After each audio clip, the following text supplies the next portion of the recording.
네, 여러분 안녕하십니까. 2024년 3회차 정보처리기능사 실기 지참 준비물 리스트와 관련해서 한번 내용 설명을 좀 드리기 위해서 동영상 녹화를 합니다.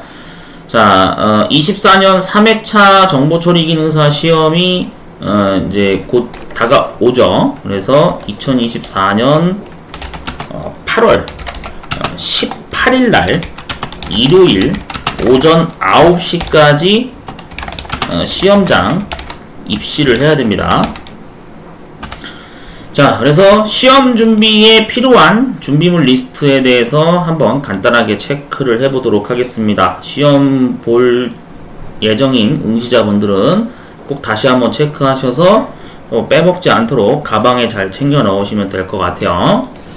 자, 먼저 첫 번째입니다. 수험표를 되도록이면 가져갈 것을 저는 권합니다. 선택사항인 거 알고 있습니다. 대다수의 분들이 보통 정보 공유를 많이 하는 게 수험표 안 가져가도 됩니다 라고 이렇게 그냥 자연스럽게 막 그렇게 얘기하시는 분들이 있는데, 그거는 어디까지나 그 사람 얘기고요. 시험을 보는 당사자분께서는 반드시 한 번 더 생각을 좀 하셨으면 좋겠습니다. 무슨 얘기냐면은, 제가 왜 이거 말씀드리는 거냐면, 개인적으로 무조건 저는 챙겨갈 것을 권장한다라고 말씀드리거든요. 이 이유를 설명드릴게요. 응시번호 8자리가 수험표에 보면 적혀 있거든요. 여러분들이 시험을 종목을 예약하면 큐넷 사이트에 응시번호 8자리가 반드시 고유번호가 적혀 있는데, 이거를 답안지에다가 나중에 여러분들이 검정색 볼펜으로 응시자가 직접 이름과 같이 자필로 적어서 감독관 확인 체크 사인을 받아야지만 채점 대상에 포함이 된다라고 하는 그런 행정작업이 존재하거든요. 규정이 그런 게 존재하기 때문에 여러분들이 이거를 안 가져가도 물론 감독관이 알려주기는 줘요. 그 출석부 명단에 보면은 응시번호 8자리가 적혀 있으니까 뭐 신분증 검사용 목적으로 원래 응시번호 8자리랑 그 응시자 사진 그리고 이름이 같이 적혀 있는데, 이게 그 매번 국가기술 자격 시험이 이제 부정행위 단속을 좀 깐깐하게 하는 측면이 있다 보니까 시험 규정이 매번 조금씩 바뀌고 있거든요. 필기 시험 같은 경우에도 아마 응시하신 분들은 다들 아실 거예요. 뭐 실제 그 인적사항에서 생년월일 6자리인가요? 그거를 뭐 직접 마우스 버튼으로 막 번호 패드 눌러가지고 막 확인 인증 작업을 거쳐야 시험 준비 완료 버튼이 막 이제 석세스 되고 막 그런 어떤 조금 변경된 그 정책이나 이런 것들을 자주 목격을 하시는 분들이 있을 거고, 또 뭐 실제로 필기 시험 같은 경우에는 검정색 볼펜을 이제는 응시자가 가져간 걸 못 쓰고 시험장에서 감독관이 지급하는 볼펜만 사용하도록 더 규정이 또 강화되고 막 그런 식으로 뭔가 정책이나 규정이 조금씩 바뀌고 있어요. 그러니까 우리가 앞날을 알 수가 없잖아요. 제가 말씀드리는 건 정책이 조금씩 바뀌고 있는 건데 언제 어떻게 바뀔지 모르기 때문에, 만약에 수험표 안 가져가가지고 이제 나중에 추후에 시험 진행하는데 공단 측에서 뭐 담당자가 응시번호 8자리 이제 감독관이 안 알려줘요, 여러분들이 알아서 적으세요, 그러면 어떡할 거예요? 물론 세상이 그렇게 각박하겠냐마는 진짜요, 앞날은 모르잖아요. 그러니까 솔직히 저는 상식적으로 그렇게 생각해요. 자격증 시험 보겠다는 사람이 수험표를 안 들고 간다는 거는 이거는 좀 문제가 심각한 거 아닌가? 개인적으로 좀 그렇게 생각합니다. 하여튼 그래가지고 이런 중요한 행정작업이 있기 때문에 수험표를 웬만하면 가져가시는 게 좋고요. 그리고 또 한 가지 목적은 뭐냐면은, 이 시험 장소를 제대로 못 찾아가시는 분들이 있어요. 진짜예요. 이런 경우가 진짜 있다니까요. 에이 설마 그럴 리가 이렇게 생각하시는 분들이 있겠지만, 맞잖아요. 모든 사람이 다 똑같은 역량을 가진 게 아니야. 누군가는 길치일 수도 있다고.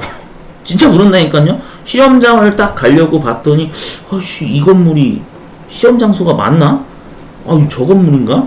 막 이제 막 헤매는 경우가 되게 많아요. 생각보다 그런 경우가 정말 많습니다. 그렇기 때문에 시험 장소를 정확하게 주소지가 적혀 있는 거를 참고해서 여러분들이 찾아가야 돼서 수험표를 되도록이면은 좀 챙겨 가시는 게 권장된다라고 저는 말씀드립니다. 아시겠죠? 뭐 그럼에도 안 챙겨가겠다 하신다면 나중에 챙겨가지 않아서 따르는 불이익은 본인이 감수하셔야겠죠. 자, 아무튼 두 번째 준비물 리스트 체크할게요. 공학용 계산기도 선택사항이기는 한데 되도록이면은 저는 개인적인 의견으로 가져갈 것을 권장한다라고 말씀을 드립니다. 이게 왜 그러냐면은 과거에 출제되었던 알고리즘 문제에서 sqrt 함수라고 해가지고 제곱근을 구하는 함수가 등장했던 적이 있거든요. 그래서 이게 제곱근 함수 같은 경우에는 루트 값을 구하는 거잖아요. 그러다 보니까 이게 정수 부분하고 실수 부분 값을 같이 등장을 하는 유형이기 때문에 정확하게 무슨 값인가를 체크를 해서 알고리즘 문제 계산 작업에 이거를 활용을 하기 위해서는 공학용 계산기를 챙겨가시는 것을 권하고요. 또 한 가지 이유는 여기에 적어놓진 않았지만 정보 처리 기능사 같은 경우에는 아시다시피 필기 단계에서 전자계산기 일반이라고 하는 과목을 아마 시험 문제에서 보신 분들은 다 아실 거예요. 그래서 진법 변환에 관련된 문제, 뭐 이진법을 8진수로 뭐 바꾸고, 뭐 그 다음에 8진수를 뭐 10진수로 바꾼다든지 이런 진법 변환 관련된 문제가 기능사 실기 알고리즘 파트에서도 단골로 자주 등장하고 있기 때문에요. 그래서 여러분들이 이 공학용 계산기는 웬만하면 그런 진법 계산 목적으로도 활용을 할 수가 있어서 챙겨가시는 게 도움이 많이 되기는 할 겁니다. 물론 활용법을 잘 아신다면 충분히 편하게 진법 변환하는데 도움을 많이 받을 수가 있겠죠. 하여튼 그런 측면이 존재하기 때문에 공학용 계산기는 되도록이면 가져가실 것을 권합니다. 다양하게 허용 기종 모델이 따로 정해져 있으니까 그건 여러분들이 큐넷 사이트 공지문이나 이런 거 수험표 2페이지인가 3페이지 하단부에 그 인정되는 공학용 계산기 모델이 있어요. 그걸 직접 체크하시면 될 거고요. 자, 그 다음에 이제 검정색 볼펜 2자루에서 3자루를 넉넉하게 좀 챙겨가라고 저는 말씀을 드리는데 이거는 필수입니다. 왜 그러냐면은 뭐 파란색, 뭐 빨간색 볼펜, 그 다음에 뭐 연필, 샤프 이런 거는 절대 답안지에 사용을 하면 안 돼요. 사용하면 어떻게 돼요? 실격이에요. 분명히 사용 금지라고 저기 안내 방송에도 나오고 여러분들이 시험지 겸 답안지로 받는 그 종이 그 유의사항에도 제일 앞면 표지에 주의사항에 그 수험자 유의사항에 적혀 있습니다. 그렇기 때문에 검정색 볼펜은 반드시 2자루에서 3자루 넉넉하게 챙겨가시는 게 좋아요. 만약에 혹시나 안 가져갔다라고 했을 경우에는 방법이 하나 있긴 한데 없는 건 아닙니다만 그 시험이 시작되기 전에는 그 옆에 자리에 뭐 계시는 분이나 아니면 감독관한테 손들고 검정색 볼펜을 좀 제가 그 미처 못 챙겨가서 그러는데 하나만 좀 빌릴 수 있을까요? 이렇게 하면은 아마 빌려주지 않을까. 왜냐면은 시험이 시작된 이후에는 절대 준비물을 연필 한 자루건 볼펜 한 자루건 어떤 거든 응시자끼리 절대 주고받을 수가 없어요. 시험이 시작되는 타종이 울리는 시작선언 이후부터는 준비물을 절대 응시자끼리 빌려주거나 빌려받은 사람 둘 다 탈락입니다. 예, 시험 규정이 그런 게 있거든요. 되게 디테일해요. 예, 실격사유나 이런 게 부정행위 규정이 되게 디테일하게 이게 시행되는 그 법이 있어서 절대 시험 시작 이후에는 볼펜 한 자루라도 절대 빌리거나 빌려주는 행위를 하면 안 됩니다. 그럼 빌려준 사람, 빌려받은 사람 둘 다 탈락이에요.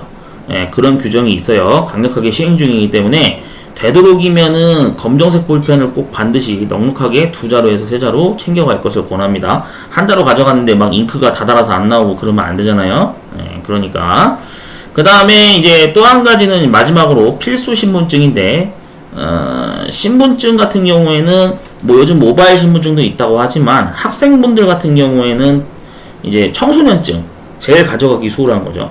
청소년증이나 또는 뭐 고등학생분들 같은 경우에는 뭐 바이크 면허를 따신 분은 운전면허증도 있을 거고, 그 다음 뭐 이제 주민등록증, 또 아니면 뭐 국가기술 자격증으로 뭐 워드 프로세서나 컴퓨터 활용 능력을 내가 취득한 게 있다. 아니면 뭐 기존에 뭐 다른 기능사 자격증을 또 뭐 취득한 것이 있다. 그런다면 그런 것들을 신분증으로 활용할 수가 있습니다. 그러니까 신분증 반드시 필수기 때문에 잘 챙겨가셨으면 좋겠어요. 자, 준비물 지참 리스트에 대해서 한번 쭉 언급을 해봤고요. 공식적인 내용은 여기까지고, 이제 이 이후 내용은 그냥 제 개인적인 의견이 포함되어 있는 사견인데, 정보 처리 기능사는 이미 앞서 여러 번 말씀드렸듯이 이제 24년도 4회차가 남아 있고요. 그다음 그 이후에 2025년도에는 1회차, 2회차, 3회차, 4회차에서 총 5번의 이제 시험이 남아 있습니다. 이 5번의 시험이 진행된 이후에는 2026년도부터는 정보처리 기능사라는 이름이 사라지게 되고 해당 종목의 자격증이 프로그래밍 기능사로 바뀌어서 시행될 예정이다라고 이미 입법 예고 공문서를 읽어보신 분들은 아실 거예요. 근데 잘 모르시는 분들은 혹시나 시험 보시는 분들 중에 나중에 추후에 또 탈락을 하시는 분들이 있을 것 같아서 미리 말씀드리는 건데, 프로그래밍 기능사로 바뀌게 되면은 과목도 개편이 되고요. 그래서 필기 과목 바뀌고 실기 과목 바뀝니다. 그렇게 되면은 족보 자료가 이제 안 통하게 되는 시대로 넘어가게 되는 거죠. 그러니까 시간이 지나면 지날수록 이게 자격증 준비하기가 점점 힘들어지는 구조로 가고 있다는 걸 여러분들이 꼭 염두를 해주셨으면 좋겠고요. 도저히 뭐 내가 삼수 사수 막 계속 하고 있는데 떨어지고 있는 상황이다 그런다면 좀 돈이 좀 더 들어가긴 하더라도 뭐 진짜 필요하다면 가까운 그 오프라인 학원에 등록까지라도 하셔가지고 어떻게든 정년승 진검승부를 해가지고 정보처리 기능사를 꼭 최종적으로 취득을 빨리 하시는 방향으로 좀 노력을 하셨으면 좋겠습니다. 다양한 수단과 방법을 동원을 하셔야겠죠.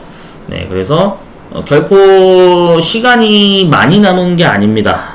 제가 뭐 앞전에도 여러 번 얘기했지만 5번이라고 하는 시험이 금방 지나가거든요. 그래서 혹시나 이번 3회차에 탈락을 하시게 된다 하더라도 4회차 시험에 또 한 번 더 정말 내가 미친듯이 한번 공부를 피 터지게 해서 어떻게든 합격을 해야겠다라는 어떤 그런 강한 마음가짐을 좀 어느 정도는 지니고 계셔야 이 자격증 문제를 해결할 수 있다라는 사실을 좀 여러분들이 숙지를 해주셨으면 좋겠습니다. 그래서 좋은 결과 많이 나왔으면 좋겠고요. 추후에 8월 18일 일요일날 제가 라이브 스트림을 키거나 여건이 된다면 뭐 그게 좀 안 된다 그런다 해도 어쨌든 문제 복원 작업을 잘 해서 나중에 그 블로그에 그 복원 내용을 그대로 공개 게시글로 업로드를 할 겁니다. 그러니까 여러분들이 제보를 많이 해주셨으면 좋겠고요. 문제 복원이 저번 2회차 때는 딱 한 문제가 제대로 복원이 안 돼가지고 미완성인 채로 끝났는데, 이게 여러분들이 최대한 복원을 많이 제보를 해주셔야 그래야 다음 회차에 또 시험을 보는 사람들 입장에서는 그게 중요한 참고자료가 될 수가 있거든요. 그러니까 제보를 좀 많이 해주셨으면 좋겠어요. 네, 물론 응시 인원이 예전보다는 많이 적어져가지고 사실 복원하는 과정이 조금 뭐 복잡하거나 워낙에 알고리즘 소스 코드가 너무 심하다 싶을 정도로 길게 나와가지고 그 코드를 암기를 못해가지고 복원을 못하는 경우가 종종 있기는 한데, 뭐 그럼에도 제보를 많이 적극적으로 해주셨으면 좋겠습니다. 개편되기 전까지는 어떤 문제들이 나왔었다라는 거를 좀 기록을 남기는 게 추후에도 분명히 도움이 될 거라고 저는 생각을 하거든요. 그래서 정보처리 기능사 시험 보시는 분들 좋은 결과 많이 나오셨으면 좋겠고요. 추후에 복원 작업을 통해서 전 나중에 게시글로 업로드 작업을 할 예정에 있습니다. 참고하시면 되겠습니다. 전 다음에 다른 내용으로 또 영상 올리도록 할게요.